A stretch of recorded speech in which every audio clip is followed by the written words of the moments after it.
जय श्री राम। तो आज हम शुरू करते हैं केमिस्ट्री का सेट 2।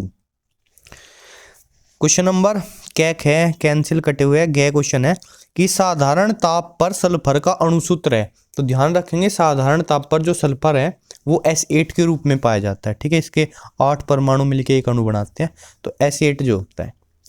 खाद्य पैकेटों में प्रयुक्त कौन सी गैस है? ये जो आते हैं ना आपके चिप्स वगैरह, ये जो पैकेट आते हैं इनमें गैस सी तो होती है, तुमको पता है, फुल्ले रहते हैं, उतना तो प्रोडक्ट नहीं निकलता। तो इनमें कौन सी गैस भरी रहती है? N2 गैस भरी रहती है। अगला क्वेश्चन है कि विशिष्ट चालकता का मात्रक है। अब देखो ये जो सारे के सारे मात्रक है ना, इनमें से विशिष्ट चालकता का कोई नहीं है। विशिष्ट चालकता का मात्रक होता है ओम इनवर्स सेंटीमीटर इनवर्स। इनमें से जो पहला ऑप्शन है ohm inverse centimetre square mole inverse, ये मात्रक होता है तुल्यांकी चालकता का। ठीक है, तो ध्यान रखना विशिष्ट चालकता का मात्रक है ओम इनवर्स मीटर इनवर्स। ठीक है, अगला है विद्युत उपघट्य पदार्थ नहीं है। विद्युत अपघट्य पदार्थ वे होता है जो अपने आयनों में टूट जाते हैं। जैसे सोडियम क्लोराइड है तो Na पॉजिटिव Cl निगेटिव में टूट जाएगा। अमोनियम नाइट्रेट है NH4 पॉजिटिव NO3 निगेटिव में। नाइट्रिक अम्ल H पॉजिटिव NO3 निगेटिव में, लेकिन यूरिया आयनों में नहीं टूटता, तो यूरिया जो है विद्युत अपघट्य पदार्थ नहीं है। अगला है दूसरे का गैप प्रतिपरासरण का उदाहरण सहित स्पष्ट कीजिए। क्या है तो कटे हुए हैं। एक बार यहाँ ध्यान दीजिएगा, जब हमने आपको परासरण बताया था तो हमने बताया था परासरण क्या होता है कि अर्ध पारगम्य झिल्ली में से होकर के जो मेरा विलायक है वो जो है गति करता है। ठीक है, कम सांद्रता से, सांद्रता मतलब जिधर विलेय जो है कम है, विलेय के कण जिधर कम है, विलेय की सांद्रता कम है, उसको बोलेंगे हम कम सांद्रता का विलयन। ठीक है, तो वो कम सांद्रता से अधिक सांद्रता की ओर गति करता है, इसको बोलते हैं परासरण। फिर हमने बताया था कि परासरण दाब क्या होता है, वह न्यूनतम बाह्य दाब। अब ये गति इधर से इधर क्यों करता है? क्योंकि इधर जो है इधर दाब कम है, वाष्प दाब इधर ज्यादा है। ठीक है, तो वो इधर से इधर गति करता है, तो वह न्यूनतम बाह्य दाब जो परासरण की क्रिया को रोक दे। यानी अगर मैं इधर कुछ दाब लगाऊंगा, ठीक है, दाब लगाने से क्या होगा, परासरण की क्रिया रुक जाए, उसको बोलते हैं परासरण दाब। लेकिन अगर मैं बाह्य दाब को परासरण दाब से और अधिक बढ़ा दूं, थोड़ा बाह्य दाब को परासरण दाब से थोड़ा अधिक ज्यादा कर दे, तो जब परासरण की दिशा बदल जाएगी, ठीक है, परासरण की दिशा बदल जाएगी, उसको बोलते हैं प्रतिपरासरण या प्रतिलोम परासरण। ठीक है, परासरण की दिशा क्या होगी, तब इधर से इस डायरेक्शन में हो जाएगी। ठीक है, ये देखेंगे इधर जो है ये अर्ध पारगम्य झिल्ली हमारी। ठीक है, और इधर जो है शुद्ध विलायक है। ठीक है, इधर क्या है, शुद्ध विलायक है। शुद्ध विलायक मतलब इधर तो सांद्रता 0 ही है, विलय ही नहीं, इधर शुद्ध विलायक है। इधर जो है मेरा विलयन है। ठीक है, मतलब विलायक के साथ विलय के भी कुछ अणु हैं। ठीक है, तो कुछ सांद्रता का विलयन है। तो नॉर्मली क्या होगी, नॉर्मली जो परासरण की दिशा होगी वो इधर से इधर की ओर होगी। ठीक है, पर अगर हम इस साइड में कुछ दाब लगाए, ठीक है, इस साइड में कुछ दाब लगाए, उस दाब से क्या होगा कि जो बाह्य दाब होगा, जो बाह्य दाब होगा वो ज्यादा होगा किससे, परासरण दाब से। परासरण दाब पे तो ये परासरण की क्रिया रुक जाती है। अब जब बाह्य दाब उससे ज्यादा होगा तो विलायक के कण इधर से इधर की ओर गति करने लगेंगे। ठीक है, इसको बोलते हैं हम प्रतिलोम परासरण। प्रतिलोम परासरण, इसका यूज हम कहाँ करते हैं, हम इसका यूज जो है समुद्र का जो पानी है उसको शुद्ध करने में करते हैं। ठीक है, जैसे इधर जो है, इधर मान लिया साल्ट वाटर है मेरा। ठीक है, साल्ट वाटर है, जो विलेय है वो मेरे साल्ट है, इधर शुद्ध विलायक है, तो हम इधर दाब लगाएंगे तो जो शुद्ध जल होगा इसमें से निकल के इधर क्या जाएगा, शुद्ध जल जाएगा। ठीक है, ठीक है, तो प्रतिलोम परासरण का यूज क्या करते हैं हम, साल्ट वाटर से प्योर वाटर प्राप्त करने में। ठीक है, अगर मैं प्रतिलोम परासरण को इंग्लिश में लिखूं तो वो हो जाएगा रिवर्स ओस्मोसिस। ठीक है, और इसकी शॉर्ट फॉर्म होगी RO। अब कुछ याद आया, RO वाटर प्योरीफायर है नहीं। ठीक है, तो वो इसमें वही चीज यूज होती है। अगर बाह्य दाब परासरण दाब से ज्यादा हो तो परासरण की दिशा बदल जाती है। अब जो परासरण हो रहा है वो अधिक सांद्रता से विलायक के कण कम सांद्रता की ओर जा रहे हैं। ठीक है, उसको प्रतिलोम परासरण बोलते हैं। ठीक है, ये होता है। अगले क्वेश्चन में क्या कह रहा है, बहुत ऊपर हो गए, कह रहा है कि बेंजल्डिहाइड के नाइट्रीकरण में प्रयुक्त इलेक्ट्रोफाइल का नाम और सूत्र लिखिए। तो वो इलेक्ट्रोफाइल क्या है, वो इलेक्ट्रोफाइल है NO2 पॉजिटिव। ठीक है, NO2 पॉजिटिव नाम क्या होता है इसका, नाइट्रोनियम आयन। ठीक है, यहाँ लिख लेते हैं NO2 पॉजिटिव नाम क्या है, नाइट्रोनियम आयन। अगला है एक डाइसैकेराइड का नाम और अणुसूत्र लिखिए। तो सुक्रोज लिख लेते हैं, क्या, सुक्रोज। सुक्रोज लिख दिया। अणुसूत्र क्या है इसका, C12H22O11। ठीक है, यही सेम अणुसूत्र माल्टोज का भी होता है।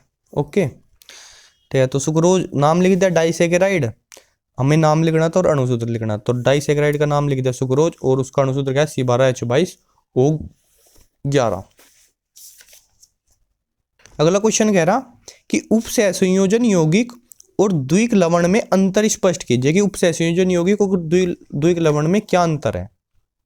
देखो, जैसे एक द्विक लवण ले लेते हैं हम। द्विक लवण जैसे फिटकरी सुना है आपने 10th क्लास में, फॉर्मूला भी रटा होगा इसका, K2SO4 इंटू Al2SO4 की थ्राइस इंटू 24H2। ये फिटकरी है मेरी। अगर मैं इसको पानी में घोलूंगा, ठीक है, जब ये आयनित होगी तो जो है पोटेशियम के आयन मुझे अलग मिलेंगे, ठीक है, और एल्यूमिनियम के आयन अलग मिलेंगे और सल्फेट के आयन अलग मिलेंगे। ठीक है, मतलब ये जो है ये अपने आयनों में वियोजित हो जाते हैं और जो आयन्स है वो अपनी पहचान खो देते हैं। ठीक है, द्विक लवण में जब उनको जलीय विलयन में मिलाते हैं तो उनके आयन अलग अलग हो जाते हैं, वो अपनी पहचान खोल देते हैं।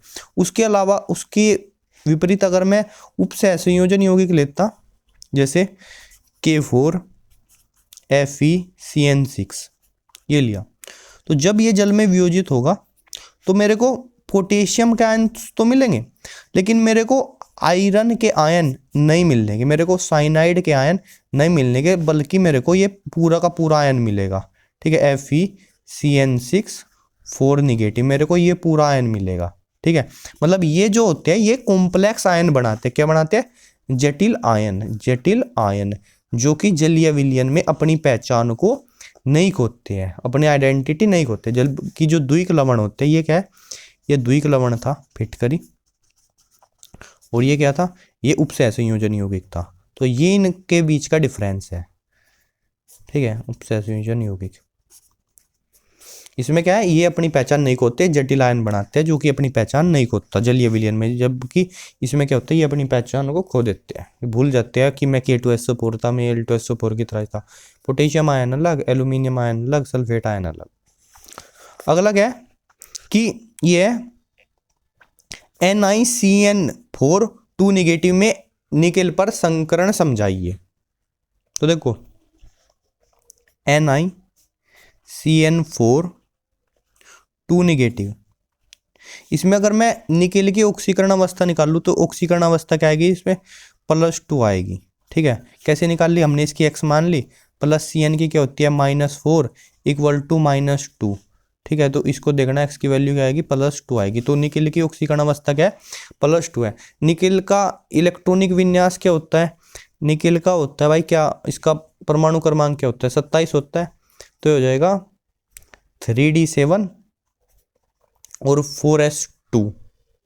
ओके, अब Ni2 पॉजिटिव जब ये बनेगा तो ये 2 इलेक्ट्रॉन तो बाहर के गायब हो जाएंगे। ठीक है, तो Ni2 पॉजिटिव का क्या हो जाएगा, 3D7 4s0 3D7। तो इसका इलेक्ट्रॉनिक विन्यास कैसे होगा, ये 3D है और ये इधर 4s ऑर्बिटल और ये इधर 4p। तो 1 2 3 5, 3D में 5 ऑर्बिटल होते हैं और 7 इलेक्ट्रॉन है। तो 1 2 3 4 5 और 6 और 7, ये ऐसे इलेक्ट्रॉन है। लेकिन जब CN निगेटिव आएगा, ठीक है, CN निगेटिव के क्षेत्र में जब Cn निगेटिव क्या होता है, वो स्ट्रोंग लाइगेंड होता है, ठीक है, स्ट्रोंग लाइगेंड है तो ये क्या करेगा, ये इनकी पेयरिंग करवा देगा, ठीक है। तो Cn निगेटिव की हम कह सकते हैं कि उपस्थिति में क्या हो जाएगा, इसकी स्थिति कुछ ऐसी हो जाएगी, 1 2 3 4 5 6 और 7, ठीक है। इन इलेक्ट्रॉन्स की क्या करवा देगा, पेयरिंग करवा देगा। ओके, तो ये मेरा 3d हो जाएगा। उसके बाद ये 4s और ये 4p। अब जो है Cn निगेटिव के 4 लिगेंड्स है इसमें, तो ये 4 पेयर ऑफ इलेक्ट्रॉन डोनेट करेगा वो। तो 1 2 3 और 4, ठीक है। तो ये जो है ये ऑर्बिटल्स जो है हाइब्रिडाइज कर जाएगा, एक d का, एक s का और 2 p के, ठीक है। तो dsp2 ये हो जाएगा इसका हाइब्रिडाइजेशन। हाइब्रिडाइजेशन मतलब संकरण, ठीक है। dsp2 संकरण हो जाएगा इसका।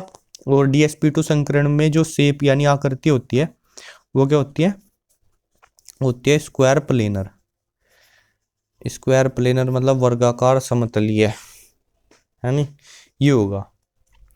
दोबारा से समझो, हमें क्या करना था इसमें, हमने पहले निकेल की ऑक्सीडेशन स्टेट देखी, फिर हमने देखा कि उसमें इलेक्ट्रॉन कैसे भरे होंगे, ठीक है। फिर हमने देखा कि जो Cn निगेटिव है वो स्ट्रोंग लाइगेंड है, तो वो क्या करवा देता है, स्ट्रोंग लाइगेंड जो अनपेयर्ड इलेक्ट्रॉन है, अयुग्मित इलेक्ट्रॉन है, उनकी पेयरिंग करवा देता है, मतलब उनको युग्मित बना देता है, ठीक है।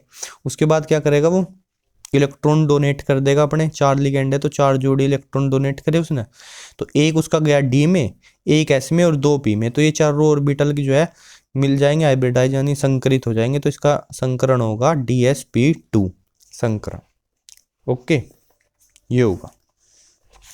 अब अगला देखो, ये कह रहा K4FeCN6 में Fe की ऑक्सीकरण संख्या तथा समन्वय संख्या ज्ञात कीजिए। देखो समन्वय संख्या होती है कि इसके साथ कितने लिगेंड्स जुड़े हुए हैं, तो इसके साथ क्या है, CN6 है तो 6 लिगेंड्स जुड़े हुए हैं, तो समन्वय संख्या क्या हो जाएगी इसकी, 6 हो जाएगी। और ऑक्सीकरण संख्या देखिए अभी निकालते हैं, क्या ये K4FeCN6 है ना, +2 आएगी। वैसे इसकी क्या होती है, +1 होती है, ठीक है, और 4 ये वैसे हैं, प्लस Fe की x मान लेते हैं, इसकी क्या होती है -1 होती है, और 6 ये वैसे है, कोई चार्ज है नहीं इस पर, तो बराबर 0, तो 4 + x - 6 बराबर 0। इक्वेशन सोल्व करोगे x की वैल्यू आ जाएगी +2 आएगी, मतलब इसकी ऑक्सीकरण संख्या कितनी होगी, ऑक्सीकरण संख्या होगी 2, और समन्वय संख्या नंबर ऑफ लिगेंड्स, कितने लिगेंड जुड़े हैं, 6 जुड़े हुए हैं, तो वो हो गए इसके 6। तो देखो जो ये ब्रैकेट बना हुआ है ना, इसके अंदर जितने ये लिखे होते हैं ये होते हैं लिगेंड्स जो इसको इलेक्ट्रॉन डोनेट करते हैं, जिनको नहीं पता, ठीक है। जैसे इसमें कितने लिगेंड्स जुड़े हुए थे, 4 लिगेंड जुड़े हुए थे, ठीक है, इसमें 6 लिगेंड जुड़े। अगला क्वेश्चन देखना क्या है, ये कह रहा प्रथम कोटि की अभिक्रिया 100 मिनट पश्चात, अब इसको खोलना पड़ेगा।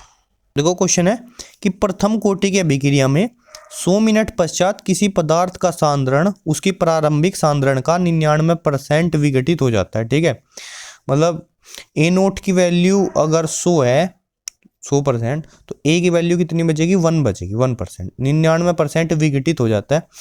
अभिक्रिया के वेग स्थिरांक का मान ज्ञात कीजिए, ठीक है। समय दिया है और सांद्रता दिया है प्रारंभिक, तो 100% ही होती है। बाद में कितनी बचेगी, देखो 99% विघटित हो गया, तो बाद में बचेगी 1%, ठीक है। ओके, देखो जरा टी कितना दिया है, टी दिया है 100 मिनट। ओके, प्रारंभिक सांद्रता को मैं A0, इसकी वैल्यू ले लेते हैं 100, तो 99% विघटित हो गए, अंतिम जो सांद्रता बचेगी वो बचेगी 1% है, ठीक है। फॉर्मूला लगाएंगे प्रथम कोटि के लिए, तो के बराबर 2/3 2.303/T और log बेस 10 A0/A। ओके, तो 2/3.3/T की वैल्यू कितनी है, 100 है, log बेस 10 A0 की वैल्यू क्या है 100 और बटे में 1, log 100 की वैल्यू देखो, log 100 बेस 10 है ना, उसको क्या लिख सकते हो, 10 का स्क्वायर, 2 आगे आ जाएगा log में, 2 log बेस 10 इसकी वैल्यू क्या होती है, 1 होती है, 1 होती है, तो 2 एकम 2, यानी log 100 की वैल्यू अगर बेस 10 हो, ध्यान रखना कितनी हो जाएगी, 2 आ जाएगी, 2। तो k बराबर कितना आ गया, 2.303/100 गुणा 2, यानी 4.606/2, 100 मात्रक क्या हो जाएगा, ये मिनट था ना, 100 मिनट, तो मात्रक हो जाएगा इसका मिनट इनवर्स। तो ऐसे लिख सकते हैं 4.606 इंटू 10⁻, 100 जो है ऊपर ले जाके इसको -2 मिनट इनवर्स, ऐसे हो जाएगा आंसर इसका, के की वैल्यू आ गई। ठीक है, फॉर्मूला याद रखना भाई, सवाल कुछ नहीं है, सवाल हवा 1 सेकंड में, अभी काट दिया मैं तो। ठीक है, 2.0303/80 log बेस 10 A0/A। आगे देखो, कह रहा निम्नलिखित का अर्थ स्पष्ट कीजिए। भाई वीडियो क्लियर दिखना यार, ये ले लाइट ले। निम्नलिखित का अर्थ स्पष्ट कीजिए, पहला क्या कह रहा, चालकत्व, और दूसरा कह रहा सेल नियतांक। तो चालकत्व क्या होता है, सेल नियतांक क्या होता है, अभी स्पष्ट करते हैं हम। देखो चालकत्व, पहला क्या है चालकत्व, चालकत्व क्या है, विद्युत अपघट्य का जो प्रतिरोध है, ठीक है, प्रतिरोध का उल्टा 1/R वही चालकत्व होता है, समझ लो। देखो मैं लिखने वाला नहीं हूँ, बोल के बता रहा हूँ, लिखना खुद पड़ेगा तुमको। जो विद्युत अपघट्य का प्रतिरोध है, तो प्रतिरोध का उल्टा ही क्या होता है, चालकत्व होता है। मात्रक क्या हो जाएगा इसका, मात्रक हो जाएगा ओम इनवर्स। ठीक है, जैसे जैसे प्रतिरोध कैसे दिया जाएगा, उसका प्रतिरोध दिया जाएगा R बराबर ρL/I।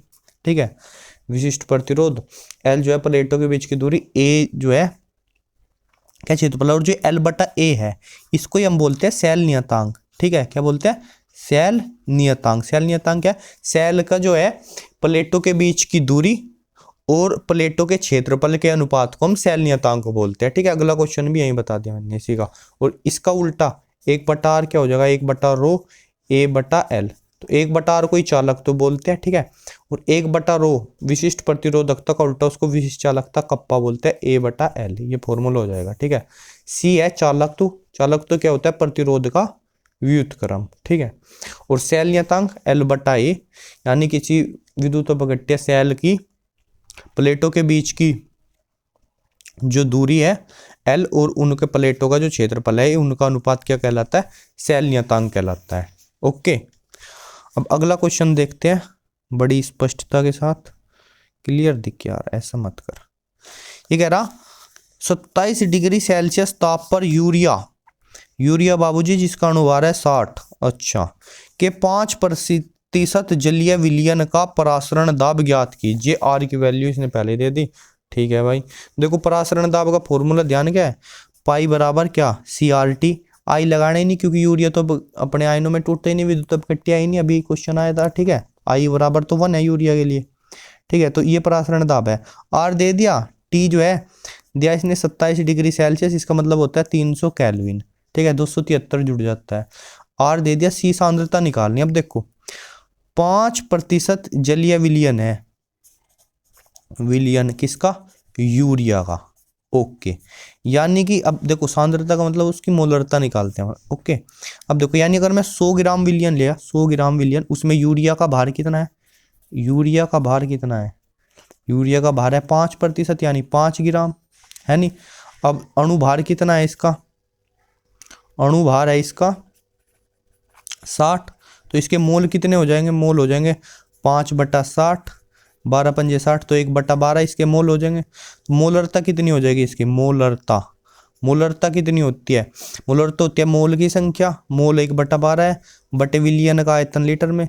विलियन तो हमने 100 ग्राम लिया था, लेकिन पानी जलीय विलियन है नहीं, तो 100 ग्राम को हम 100 मिलीलीटर मान सकते हैं। ओके, और जो है कितना मतलब 1/10 हो जाएगा भाई, 100 मिलीलीटर मतलब 1/10 लीटर, तो 1/10 ये हो जाएगा। तो मोलरता कितनी आ गई मेरी, 10/12, यानी 5/6 ये आ गई। ठीक है, सांद्रता की वैल्यू आ गई। अब फॉर्मूला इसमें रख देंगे, तो पाई बराबर सी की वैल्यू 5/6, R की वैल्यू 0.0821, गुना T कितना है 300। ठीक है, 50 सिक्का 300 होता है, 50 की गुना ये हो जाएगी 50। ठीक है, तो ये 50 पंजे कितना होता है 250, और गुणा 0.0821, है नहीं। तो अब इसकी गुणा कर दियो, बस सीधा गुणा कर दिया, आंसर देखो 250 है। 250 को मैं क्या लिख सकता हूँ, 1000/4 लिख सकता हूँ क्या, 1000/4, है नहीं, और गुणा 0.0821। इसकी 1000 में गुणा करेंगे तो 0.123 स्थानों पे चले जाएगा, यानी 82.1/4। और 4 से इसको भाग करेंगे कितना आ जाएगा, 4 दूनी 8, और जो है 20 पॉइंट समथिंग 525 कुछ ऐसा आ जाएगा। ज़्यादा तो नहीं आ गया आंसर, नहीं ज़्यादा नहीं है, 20.52 यही आ रहा है। इसका आंसर भी एटीएम प्रसारण था, ठीक है। तो 20.5 आगे भाग करो, 0.25 ही आ जाएगा शायद, एटीएम दाब। ओके, ये आ गया यार। 1 2 3 एटीएम तक देखे थे आते हुए, इसमें 20 एटीएम आया। कोई बात नहीं, हमें क्या करना, हमें तो सवाल करना, फॉर्मूले लगाना। आंसर फॉर्मूला पाई बराबर CRT, सी सांद्रता यानी मोलरता निकाल दी उसकी, ठीक है। नहीं विले आर जो है दे रखा था, यही होता है।